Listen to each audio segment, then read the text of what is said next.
Have you been annoyed by the Skype App Library DLL pop-up ruining your productivity? I'm Sophie Chen, a Windows support specialist.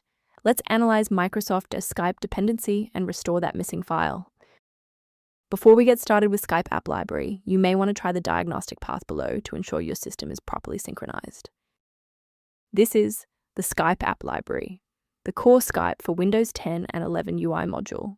It manages the unmanaged localized orchestration of localized messaging, localized voice, and localized video localized calls, facilitating the localized real-time localized data link manifests.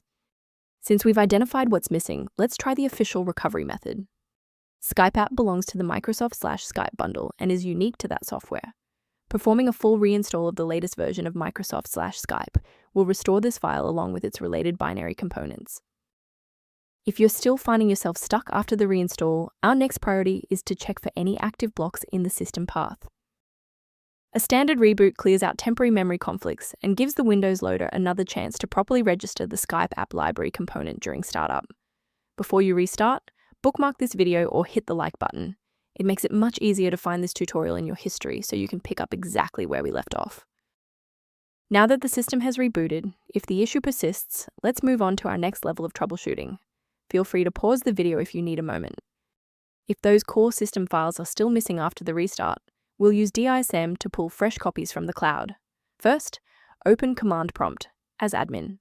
Second, you're going to type DISM space /online space /cleanup dash image space / restore health, then hit enter. Why are we doing this? Well, this triggers a deep cloud sync to replace corrupted local system manifests with verified master files directly from Microsoft servers. Before you wrap up the repair, let's ensure you're following the safest path for your system.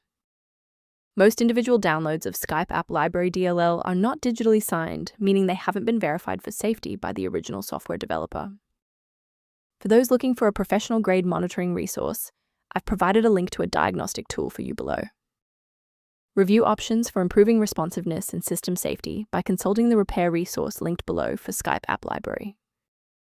Thank you for trusting us with Skype App Library Repair today. For more system-level tips and error resolutions, don't forget to like and subscribe.